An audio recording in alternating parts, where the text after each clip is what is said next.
نحمدہ ونصلی ونسلم علی سیدنا و مولانا محمد رسولہ النبی الامین المکین الحنین الکریم الرؤوف الرحیم اما بعد فاعوذ باللہ من الشیطان الرجیم بسم اللہ الرحمن الرحیم۔ واجب الاحترام ساتھی اللہ تعالیٰ کا بے پناہ لطف و کرم اور اس کا احسان عظیم ہے کہ جس کی توفیق سے ہم اس کے ذکر کے لیے اس کے گھر میں جمع ہیں۔ آج ہم اللہ کی توفیق سے سورہ الانعام کی آیت نمبر 154 جس سے ہم اپنے سبق کا آغاز کر رہے ہیں۔ اللہ کریم نے ارشاد فرمایا ثم آتینا موسیٰ الکتاب تماما علی الذین احسنوا وتفصیلا لکل شیء وہدی ورحمۃ لعلہم بلقاء ربہم یؤمنون۔ اور پھر ہم نے موسیٰ علیہ السلام کو کتاب عطا کی اس شخص پر اپنی نعمت پوری کرنے کے لیے جو نیکوکار بنے اور ہر چیز کی تفصیل اور ہدایت اور رحمت بنا کر اتارا تاکہ وہ لوگ اپنے رب سے ملاقات پر ایمان لائیں۔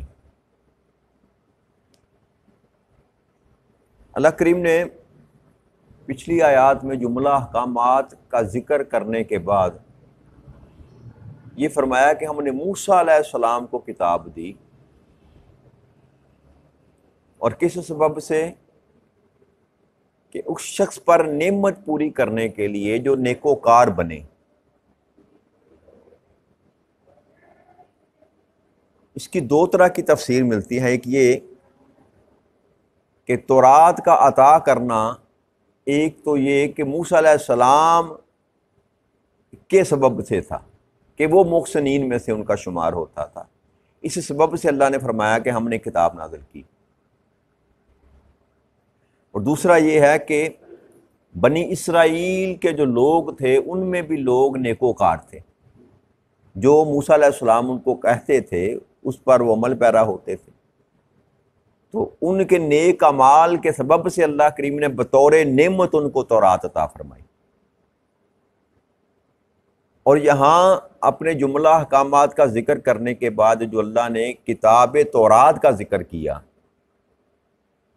اس میں بھی یہ رمز پائی جاتی ہے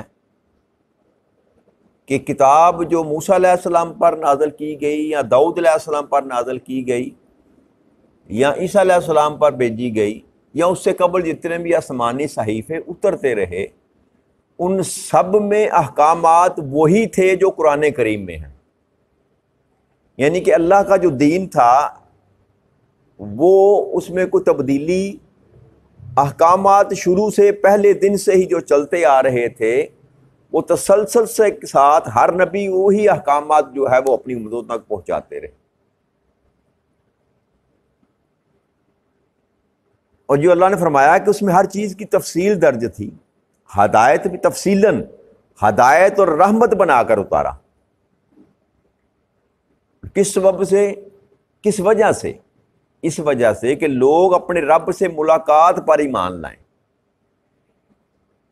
کہ جزا اور سزا کا جو معاملہ ہے اس پر ان کا یقین کامل ہو، اللہ کے ساتھ ملاقات کا جو معاملہ ہے اس پر ان کا یقین کامل ہو، اس بات پر یقین ہو کہ انہوں نے بالآخر سے زندگی کو ختم ہونے کے بعد اللہ کریم کے ہاں پیش ہونا ہے اور اللہ کے سامنے اللہ کے ساتھ ان کی ملاقات ہوگی۔ اس سبب سے قرآن تورات اتاری گئی، اسی سبب سے انجیل میں عیسیٰ علیہ السلام کو اور موسیٰ علیہ السلام کو، جتنے بھی نبی جو دنیا میں تشریف لائے، یہی پیغام سمجھانے کی کوشش کرتے رہے کہ اس دنیا کے ختم ہونے کے بعد ایک دن ایسا آنا ہے جب سب نے اللہ کے سامنے پیش ہونا ہے۔ تو اللہ نے تورات کو نازل کرنے کا اور اس میں ہدایت اور رحمت بنا کر نازل کرنے کا سبب بھی یہ بیان کیا کہ قیامت کے دن جو میرے ساتھ ملاقات ہونی ہے اس پر لوگ ایمان لے آئیں، اس پر لوگ لعلہم باللقاء ربہم، اللہ کے ساتھ جو انسان کی ملاقات ہونی ہے اس پر وہ ایمان لے آئیں۔ اس سبب سے قرآن بھی بھیجے گئے اور اس سبب سے نبی اور رسول بھی بھیجے گئے۔ اور پھر فرمایا اللہ کریم نے وَهَذَا كِتَابٌ أَنزَلْنَاهُ مُبَارَكٌ فَاتَّبِعُوهُ وَاتَّقُوا لَعَلَّكُمْ تُرْحَمُونَ، اور یہ برکت والی کتاب ہے جسے ہم نے نازل فرمایا، سو تم اس کی پیروی کیا کرو اور اللہ سے ڈرتے رہو تاکہ تم پر رحم کیا جائے۔ اب تورات کا ذکر کرنے کے بعد اللہ کریم نے کہا کہ یہ کتاب یعنی کہ قرآن کریم، جس طرح وہ کتاب میں نے رحمت کے لیے برکت کے ساتھ رحمت کے ساتھ ہدایت کے لیے تم پر نازل کی تھی، اسی طرح اللہ نے فرمایا کہ یہ کتاب جو میں نے اپنے نبی حضرت محمد مصطفیٰ صلی اللہ علیہ وآلہ وسلم پر نازل کی، یہ برکت والی کتاب ہے، سو تم اس کی پیروی کیا کرو۔ جس طرح موسیٰ علیہ السلام کی قوم کو یہ حکم دیا گیا اس کی پیروی کرنے کی، عیسیٰ علیہ السلام کو حکم دیا گیا، اسی طرح اللہ کریم فرمایا کہ یہ کتاب جو نازل کی گئی یہ بھی اسی طرح نازل کی گئی جیسے پہلے کتابیں نازل کی گئیں، لہذا یہ برکت والی کتاب ہے، سو تم اس کی پیروی کیا کرو اور اللہ سے ڈرتے رہا کرو تاکہ تم ان لوگوں میں تمہارا شمار ہو سکے یا تم پر رحم کیا جا سکے، ایسے لوگوں میں تمہارا شمار ہو سکے جن پر رحم کیا جائے۔ اور اللہ سے ڈرتے رہنے کا مطلب یہ ہے، ایک تو فرمایا کہ جو احکامات تم کے دیے اس کی پیروی کیا کرو، اس کتاب کی پیروی کرو، اور اللہ سے ڈرنے سے مراد یہ ہے کہ جن احکامات سے رب کریم نے روکا، منع کیا، ڈرایا کہ اگر یہ گناہ کرو گے تو تمہیں جہنم میں پھینک دیا جائے گا، ایسے تمام عمل کرنے سے انسان جو ہے اس بات سے ڈرتا رہے کہ کہیں اللہ کریم اپنے عدل کے سبب سے مجھے جہنم میں اٹھا کر نہ پھینک دے۔ تو اللہ نے فرمایا ڈرتے رہا کرو تاکہ تم پر رحم کیا جائے یا تمہارا شمار ان لوگوں میں ہو جائے جن پر رحم کیا جائے گا۔ اور پھر اللہ کریم نے ارشاد فرمایا ان تقولوا انما انزل الکتاب علی الطائفتین من قبلنا وان كنا عن دراستهم لغافلین، اور یہ قرآن کا سبب جو کیا اس کا اللہ کریم نے یہ فرمایا کہ یہ اس سبب سے میں نے نازل کیا کہ تم کہیں یہ نہ کہو کہ بس یہ کتاب جو تھی ہم سے پہلے صرف 2 گروہوں پر نازل ہوئی اور بے شک ہم ان کے پڑھنے پڑھانے سے بے خبر رہے۔ یعنی کہ عرب کا جو معاشرہ تھا جس میں نبی اکرم صلی اللہ علیہ وسلم کو مبعوث کیا گیا، اس معاشرے میں آپ سے قبل کوئی نبی اور رسول نہیں آئے تھے۔ اسماعیل علیہ السلام کے بعد، اسماعیل علیہ السلام اللہ کے نبی تو تھے لیکن کوئی شریعت لے کر نہیں آئے تھے، تو 2 گروہ ایسے وہاں آباد تھے جن کے پاس کتابیں تھیں، ایک یہود تھے جن کے پاس تورات تھی اور دوسرے نصرانی تھے جن کے پاس انجیل تھی۔ تو اللہ فرماتا ہے یہ قرآن تم پر اس لیے میں نے نازل کیا اہل عرب پر کہ تم یہ نہ کہو کہ ان پر تو 2 کتابیں نازل ہو چکی تھی، ہم پر کوئی کتاب نہیں اتاری گئی، اس لیے ہم اس کو پڑھنے پڑھانے سے بے خبر رہے، ہمیں تیرے احکامات کی خبر نہ ہو سکی، ہمیں آ کر کسی نے تیرا پیغام نہ سنایا۔ یہ حجت قائم کرنے کے لیے کہ قیامت کے دن یہ لوگ یہ بہانہ نہ تراش سکیں کہ ہمیں تو کسی نے آ کر بتایا ہی نہیں، تیرا تو حکم ہم تک پہنچا ہی نہیں، کوئی کتاب ہماری طرف نازل ہی نہیں کی گئی۔ تو اللہ نے فرمایا اس سبب سے میں نے تم پر یہ قرآن نازل کیا۔ پھر فرمایا او تقولوا لو ان انزل علینا الکتاب لکنا اہدی منہم فقد جاءکم بینۃ من ربکم وہدی ورحمہ فمن اظلم ممن کذب بآیات اللہ وصدف عنہا سنجزی الذین یصدفون عن آیاتنا سوء العذاب بما کانوا یصفدون۔ تو اللہ فرماتا ہے کہ یا یہ نہ کہو کہ اگر ہم پر کتاب اتاری جاتی تو ہم یقیناً ان سے زیادہ ہدایت یافتہ ہوتے۔ یعنی کہ یہ گمان، اس گمان کو اللہ کریم نے توڑا، اس کا جواب دیا کہ قیامت کے دن تم یہ نہ کہہ سکتے، یہ بہانہ نہ تراشتے کہ کتاب تو مولا کریم تم نے یہودیوں پر اتاری اور عیسائیوں پر اتاری، ہماری طرف تو نہ تو نے کوئی کتاب بھیجی نہ کوئی رسول بھیجا، تو یہ بھی تم بہانہ نہ کرتے کہ اگر تو ہم پر کتاب نازل کرتا تو یقیناً ہم ان سے زیادہ ہدایت یافتہ ہوتے، ان سے بہتر اچھے لوگ ہوتے۔ سو اب تمہارے رب کی طرف سے تمہارے پاس واضح دلیل اور ہدایت اور رحمت آ چکی ہے، پھر اس سے بڑھ کر ظالم کون ہو سکتا ہے جو اللہ کی آیتوں کو جھٹلائے، ان سے کترائے ہم آن قریب ان لوگوں کو جو ہماری آیتوں سے گریز کرتے ہیں برے عذاب کی سزا دیں گے، اس وجہ سے کہ وہ آیات ربانی سے اراض کرتے تھے۔ تو اللہ نے یہ دروازہ بھی ان کا جو تھا نا وہ بند کیا کہ مشرکین مکہ یہ نہ کہہ سکے کہ ہماری طرف تیری طرف سے کوئی نشانی، کوئی کتاب، کوئی نبی آئی ہی نہ تھی، اگر ہم پر تو کتاب نازل کرتا تو ہم یقیناً ان سے زیادہ تیرے جو ہے نا ماننے والے ہوتے۔ تو اللہ نے فرمایا اب یہ حجت میں نے تمہاری پوری کر دی، اب واضح دلیل اور ہدایت کے ساتھ تمہارے پاس میری یہ کتاب بھی آ گئی اور میرا رسول بھی آ گیا۔ تو اب یہ جو ان کا بہانہ کہہ لیں یا ان کا اعتراض جو تھا اس کو اللہ کریم نے رد کر دیا کہ اب میں نے کتاب بھی نازل کر دی اور واضح دلیل اور ہدایت اور رحمت تم پر آ چکی ہے۔ اب اللہ فرماتا ہے کہ اس سے بڑا کوئی ظالم دنیا میں ہو سکتا ہے کہ یہ ساری نشانیاں آ جانے کے بعد بھی جو ہے وہ اللہ کے نشانیوں کو جھٹلاتا پھرے اور ان سے کتراتا پھرے، اللہ کے احکامات کو نہ ماننے کے لیے طرح طرح کے جو ہے نا وہ طویلیں اور جوازات ڈھونڈتا پھرے۔ اللہ فرماتا ہے جو اب کتاب کے آ جانے کے بعد اور میرا پیغام سن لینے کے بعد بھی جو لوگ کترائیں گے میرے ان معاملات نشانیوں کو دیکھ کر میری بات ماننے سے اعتراض برتیں گے، اللہ فرماتا ہے برے عذاب کی ان کو سزا دیں گے، اس وجہ سے کہ وہ میری نشانیوں سے اعراض کرتے رہیں، میری نشانیوں سے اعراض کرتے رہیں۔ پھر اللہ کے ارشاد فرمایا حل ینظرون الا ان تأتیہم الملائکۃ او یاتی ربک او یاتی بعض آیات ربک یوم یاتی بعض آیات ربک لا ینفع نفسا ایمانها لهم تکن آمنت من قبل او کسبت فی ایمانها خیرا کل انتظروا انا منتظرون۔ پھر اللہ کریم نے ارشاد فرمایا کہ وہ وقت اس انتظار میں ہیں، وہ فقط اس انتظار میں ہیں کہ ان کے پاس فرشتے آ پہنچے، یعنی کہ ان کا وہ موت کا وقت ان تک آ پہنچے، یا آپ کا رب خود آ جائے، یا آپ کے رب کی کچھ نشانیاں جو ہیں وہ آ جائیں۔ تو آپ ان سے بتا دیجئے جس دن آپ کے رب کی بعد نشانیاں آ پہنچیں گی تو کسی شخص کا ایمان اسے فائدہ نہیں پہنچائے گا کہ شخص کا جو پہلے ایمان نہ لایا تھا، یعنی کہ اللہ کی وہ نشانیاں جو قیامت کی نشانیاں جو نبی صلی اللہ علیہ وسلم گنوائی، اگر وہ نشانیاں ظاہر ہونا شروع ہو گئی تو پھر جو صاحب ایمان نہ ہوگا اس کا ایمان لانا پھر اس کے کام نہ آئے گا، اس نے اپنے ایمان میں کوئی نیکی نہیں کمائی تھی۔ فرما دیجئے تم بھی انتظار کرو میں بھی انتظار کرتا ہوں۔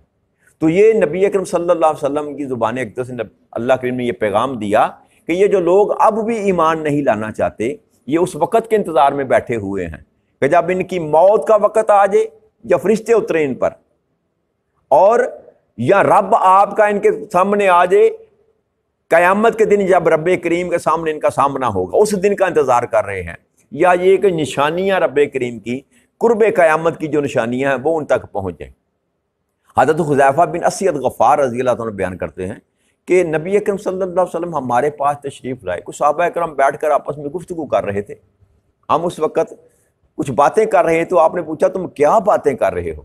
تو انہوں نے کہا ہم قیامت کا ذکر کر رہے ہیں۔ تو نبی اکرم صلی اللہ علیہ وسلم فرمایا قیامت اس وقت تک قائم نہیں ہوگی جب تک اس کے آنے سے پہلے تم 10 نشانیاں نہ دیکھ لو، قرب قیامت کی 10 نشانیاں۔ پھر آپ نے ایک دھوئیں کا ذکر کیا اور دجال کا، پھر دابۃ الارض کا، مغرب سے سورج کے طلوع ہونے کا، حضرت عیسیٰ ابن مریم علیہ السلام کے نزول کا، یجوج مجوج کے آنے کا، اور 3 بار زمین کے دھنسنے کا۔ زمین بیٹھ جائے گی، ایک دفعہ مشرق سے بیٹھے گی، ایک دفعہ مغرب سے بیٹھے گی، ایک جزیرہ عرب جو ہے وہ دھنس جائے گا، زمین میں نیچے ہو جائے گی، اور سب سے آخر میں آپ نے فرمایا کہ یمن کی طرف سے ایک آگ نکلے گی جو لوگوں کو دھکیل کر مشرق کی طرف لے جائے گی۔ یہ نشانیاں ہیں جو قیامت کے پہلے جو ہیں وہ زمین پر اللہ کے حکم سے جو ہے وہ نظر آئیں گی، یہ قرب قیامت کی نشانیاں ہیں۔ اور یہ جو دھوئیں کا ذکر اللہ کریم نے سورہ دخان جو ہے اس پر پوری سورہ مبارکہ قرآن کریم کی ہے، اس کی آیت نمبر 10 میں بھی اللہ کریم نے فرمایا سو آپ اس دن کا انتظار کریں جب آسمان جو واضح دھواں لائے گا اور یہ دھوئیں کا جو ذکر کیا گیا ہے اس پر اور بھی حدیثیں کئی ملتی ہیں، اور یہ دھواں ایسا ہوگا کہ حضرت ابن مسعود رضی اللہ تعالیٰ یہ بیان کرتے ہیں اس کی تفسیر میں کہ یہ دھواں ایسا ہوگا کہ جس میں کفار کا دم گھٹنے لگے گا جب یہ قیامت کی نشانیوں کے طور پر دھواں ہوگا، اور مومنوں کو صرف زکام ہوگا، اور یہ دھواں 40 روز تک جو ہے وہ مطلع پر چھایا رہے گا۔ 40 دن یہ دھواں جو ہے زمین پر یا زمین کو اپنی لپیٹ میں لے لے گا۔ یہ بھی قرب قیامت کی نشانیوں میں سے ایک نشانی ہے کہ 40 دن یہ دھواں چھایا رہے گا۔ اسی طرح دابۃ الارض کا ذکر کیا گیا کہ جانور ہوں گے، اس کے متعلق کی کئی قسم کی تفاسیر ملتی ہیں کہ وہ جو اللہ نے دابۃ الارض کہا، ایک یہ ملتی ہے کہ صفا پہاڑ جو ہے نا اس میں سے یہ نکلیں گے اس کو پھاڑ کر، اور کوئی شخص بھی ان سے نہ بچ سکے گا۔ وہ جو دابۃ الارض جس کو کہا جاتا ہے وہ نکلیں گے، ان سے کوئی شخص جو ہے ان سے بچ نہیں سکے گا۔ اور ایک بعض روایت میں یہ بھی آتا ہے کہ وہ انسانی شکل کے ہی ہوں گے، وہ جو دابۃ الارض کو جن کو کہا جاتا ہے۔ اس کی طرح مختلف قسم کی روایت ملتی ہیں، اور کئی روایت ملتا ہے کہ وہ بڑے جسے والے جانور ہوں گے، دابۃ الارض کو جن کو کہا جاتا ہے۔ تو یہ 10 نشانیوں میں سے نشانیاں جو نبی اکرم صلی اللہ علیہ وسلم نے بتائیں کہ یہ نشانیاں جب تک تم دیکھ نہ لوگے اس وقت تک قیامت بپا نہیں ہوگی۔ یہ صرف 10 نشانیاں سے حدیث مبارک میں، کئی اور نشانیاں بھی نبی اکرم صلی اللہ علیہ وسلم کی حدیث مبارک میں ملتی ہیں۔ تو اللہ فرماتا ہے کہ یہ وہ نشانیاں دیکھنے کے انتظار میں شاید بیٹھے ہوئے ہیں کہ ان کو کوئی نشانی نظر آ جائے، یا قیامت کی نشانیاں نظر آ جائیں، یا اللہ کے سامنے پیش ہونے کا وقت آ جائے، یا موت کے فرشتے آ جائیں۔ کہنے کا مطلب یہ ہے کہ یہ کسی حال میں بھی ایمان قبول کرنے کے لیے تیار نہیں، بس عذر بنا کر، اعتراض بنا کر، بہانہ بنا کر یہ بیٹھے ہوئے ہیں۔ تو اللہ فرماتا ہے کہ جب وہ وقت آ جائے گا، یعنی کہ تینوں چیزیں، اللہ سے ملاقات کا وقت اور موت کا وقت یا قیامت کے قرب کا وقت جب آ جائے گا، تو اس کو دیکھ کر، جیسے کہا جاتا ہے نا کہ جب انسان کا نزع کا وقت آتا ہے تو تب وہ اگر ایمان لانے کی کوشش کرے تو اس کا ایمان قبول نہیں کیا جائے گا۔ تو اللہ فرما رہا ہے جو پہلے سے ایمان نہیں لایا تھا اسے وہ شخص جو ہے وہ اس کو کسی ایمان کا فائدہ نہیں۔ موت کو دیکھ کر جو بندہ ایمان لانے کی کوشش کرے یا ایمان لائے، اس کا ایمان اس کو ہرگز کو فائدہ نہیں دے گا۔ تو انسان کی موت فرشتے کے یہاں پہنچنے سے پہلے، یا رب سے ملاقات کے وقت کے آنے سے پہلے، یا قرب قیامت کی نشانیوں کے نزول سے پہلے جو ایمان والا ہوگا وہی کامیابی کے ساتھ اللہ کی ملاقات اس سے ہو سکے گی۔ ورنہ اس کے علاوہ جو لوگ ہیں، اللہ فرماتا ہے کہ انہوں نے کوئی نہ نیکی کمائی نہ انہوں نے کوئی نیک کام کیا، لہٰذا آپ ان سے کہہ دیں چلو ٹھیک ہے تم بھی انتظار کرو اور میں بھی اس وقت کا انتظار کرتا ہوں جب رب کے ساتھ ملاقات ہوگی۔ تو آج یہیں پر بات ختم کرتے ہیں، اس سے آگے اللہ نے چاہا تو مضمون کو کل بیان کریں گے۔ وما علینا الا البلاغ المبین۔ السلام علیکم ورحمۃ اللہ وبرکاتہ۔